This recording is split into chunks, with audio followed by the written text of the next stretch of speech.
Hi everyone, welcome back to the channel. Today we are using our beets we grew this year and we are preserving them in a honey, vinegar, and spices. I hope you guys will try this and let me know how it goes. So here are the beets we will be preserving today. I'm going to clean them up, just rinse them off. We're going to cut off the tops here and then we're going to get into peeling and cutting them up.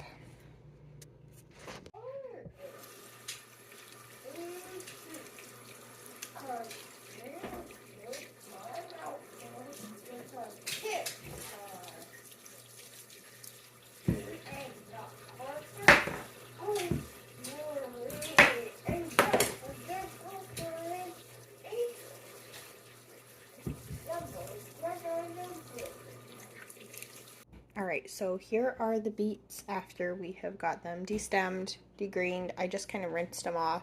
And what we'll do now is we will go ahead and peel them. And then these guys, you can preserve beet stems and beet greens if you really wish to. I took most of the greens off last night, so there's not a lot here.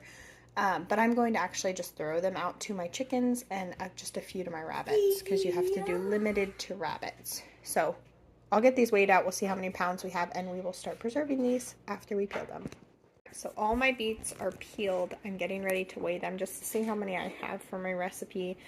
Alright, so we have everything that we went ahead and prepared. I have measured to see how many pounds of beets that I have currently. These are peeled. They have the top and bottom cut off of them. And right now I have approximately almost 5 pounds. So we are going to process these. They're probably going to make about 7-pint jars. So we've prepared 8-pint jars. We've cleaned them, sterilized them, heated them, everything. So I went ahead and started, this is what I'm going to use for my water bath canner, but we also need to boil these beets. So I've started this water in this pot, and I'm going to go ahead and throw all these beets in the pot, and we are going to cook them for about 40 minutes. Now, of course, some are smaller, so just until fork tender, so you may have to pull some early. Alright, so while we are waiting for our beets over here to get fork tender, and I'm probably setting a timer for about every 10 minutes to just check them. We have an onion over here. We just need 1 onion for as many pints as we're doing. Now, if you double your recipe, you want to do more. This is a large onion, so use a large onion. If you don't have a large one, use 2 small ones. But basically, we are just going to cut the end off, cut the skin off, and thinly slice this onion. And then we are going to distribute it between our 7 jars over here. So make sure your 7 jars have been sterilized, bans, everything's clean. Just inspect them, make sure there's no dents, that kind of stuff in them. So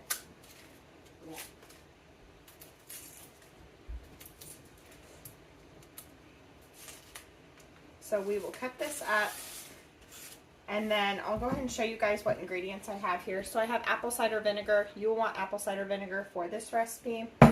You're going to want some type of salt. This is pink Himalayan salt, even though it's in a coconut oil jar. It's pink Himalayan salt. You'll want honey. And then pickling spice, of course, optional, but if you want that extra flavor in there, use pickling spice.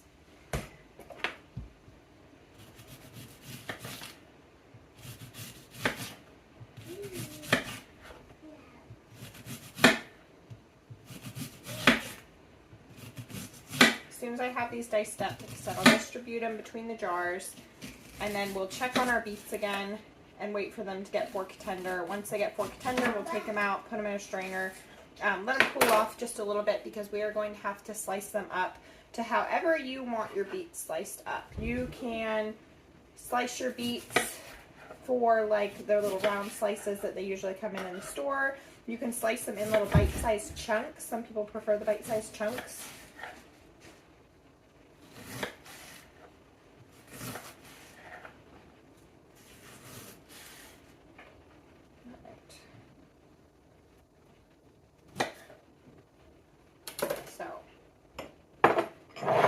I did have 8 jars just in case, but I'm going to go ahead and fill 7 because that's usually how this recipe goes. You don't need them to be perfect. If you don't like onions, you can also just take out the onions. You don't have to have onions in it.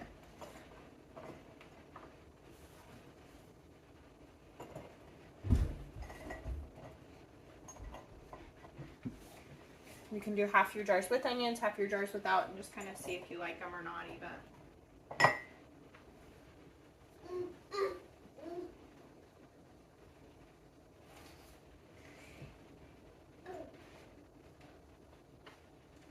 And if I feel like some jars have more than others, I'll just kind of sprinkle them here and there and spread them out.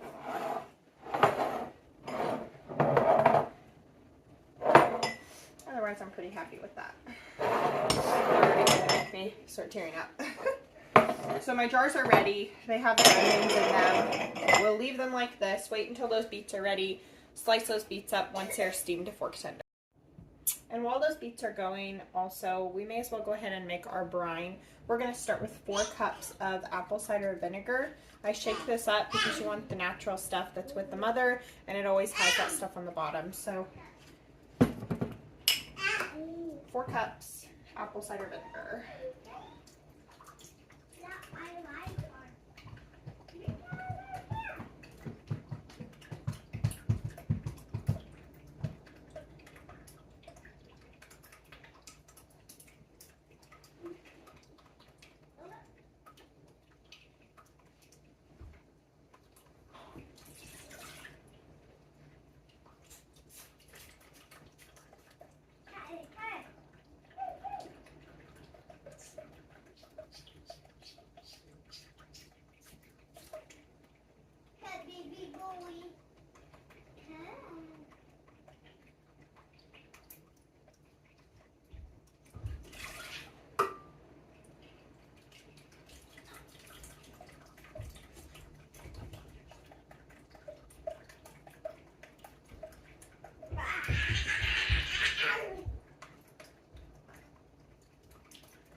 That's 3 there. I don't know if I'll have enough quite to finish 4.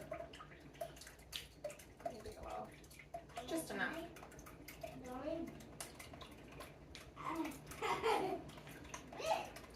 Alright, so didn't even have to measure that one. That's 4 cups of apple cider vinegar. And then we need 1 cup of honey. And this is our sweetener instead of sugar. So yes, there's quite a bit of honey in it, but I think it's well worth it.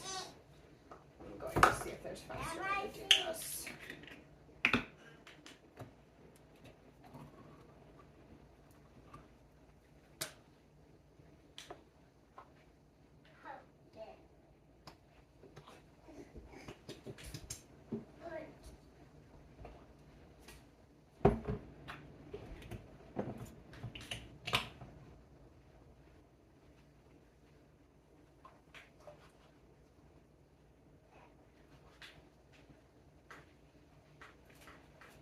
Wash my hands one more time.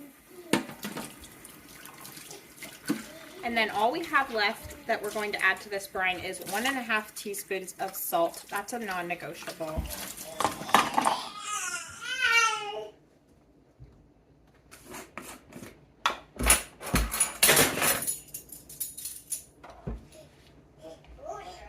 So, like I said, pink Himalayan salt is what I'm using here. So 1.5 teaspoons of that.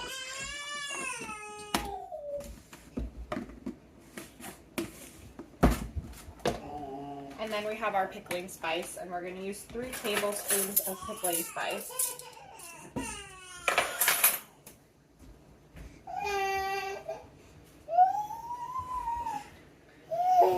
Hi. Sorry, guys. 3 tablespoons here. Hey, Mama. I know you don't want to eat pickling spice, sweetie pie. Hey, Mama. Smells so good. Alright. Now that is all for the brine.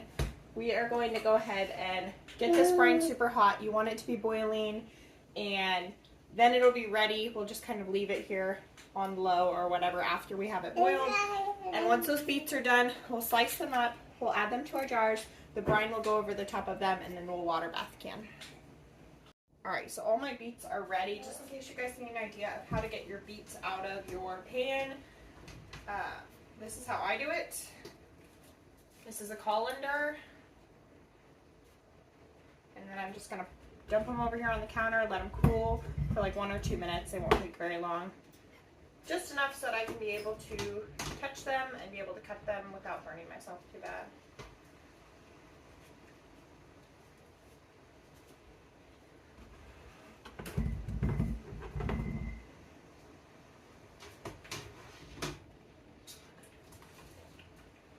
And then I will fill this pot with fresh water for our water bath canner.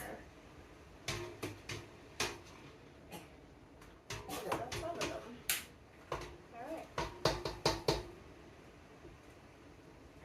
So next step is slice them. Alright, so my beets are out. They're sliced up how I want them. This is how I did it. About 1/4 inch, I would say. Little rounds. Like I said, you can do them in chunks, however you would prefer to eat them. We're just going to go ahead and pack our jars. Make sure your hands are clean if you're using your hands. I'm just going to shake it a little bit, kind of to fit more in here.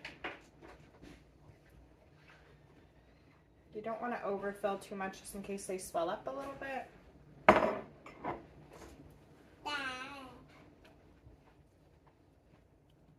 And I also got a cloth with some white vinegar on it so that I can wipe these rims before we put their lids on after we add the brine.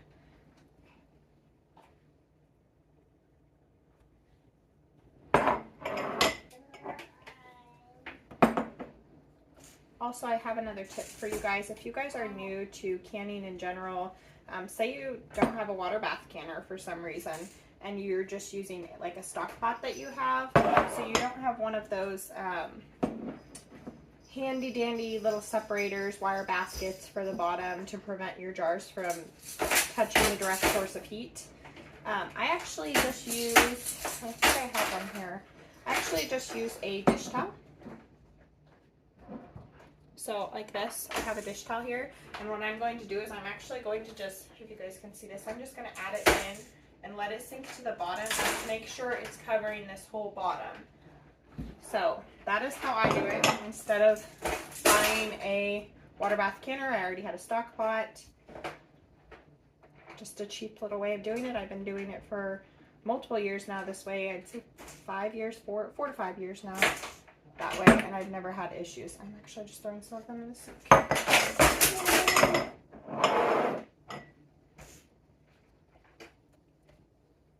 Our brine is already ready. It's already simmered. So it's nice and hot and ready to add to these jars.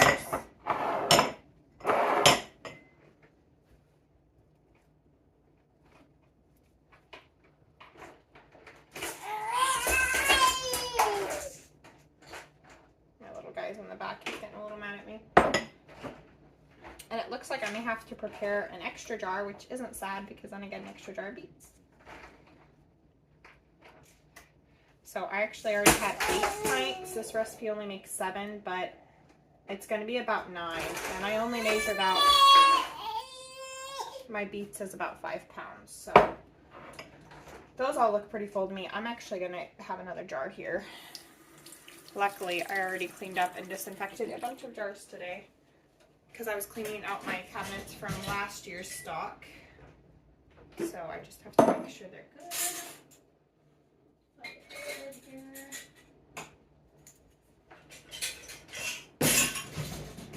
Alright, so we have another one here.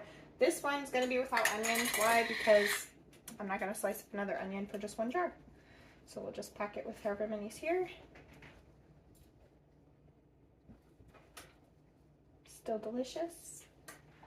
No point in wasting anything. Alright. My bloody mess. And these are dark red beets. You can actually use any kind of beet with this recipe and it'll work just fine. So now we have our brine that has been simmering. It's not boiling currently, but the honey's dissolved. It was already simmering, so it's piping hot. And we just want to pour it over the top and leave about a 1/2 inch headspace. And usually when I do these recipes, I actually end up having to make more brine because just like with having extra beets, it always says less or more and it ends up being either over the top or under. So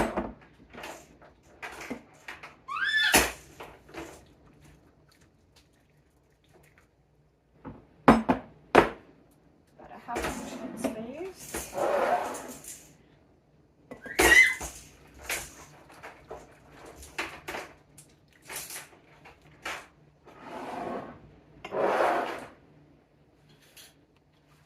Now to be more accurate with this pickling spice, since it just falls to the bottom or goes to the top of the brine, and usually your first couple jars end up getting the majority of it, you can actually just add like a 1/4 teaspoon to each jar, like with the onions, instead of doing what I did here.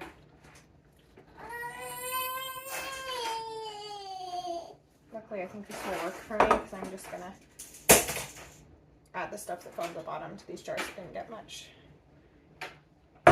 So, the only problem I'm gonna have is I'm gonna go ahead and make some more brine, and then after that, we are going to wipe our rims here with a washcloth that I have prepared with white vinegar. So we'll just wipe the rims like this, make sure they're all wiped with that vinegar. We'll top them after we wipe the top here too with the vinegar, and then we'll just tighten a band around it till fingertip tight. You don't want it too tight. So just like that, that is ready to go in a water bath canner for 30 minutes. Alright, so here are my jars packed in there. You want to make sure that water is at least 2 inches over the jars, and this is like 4 probably. So we're going to let this come to a rolling boil. Once it does, we are going to have a 30-minute timer set on these guys. Make sure it stays in a rolling boil the entire time, and then once it's done with its 30 minutes, I'm going to use my tongs here. There are canner tongs you can use to get them out a little bit safer than this, but this is done fine. So, and then we'll get those out and we'll be able to label them, and they will be ready to be stored in our cabinet.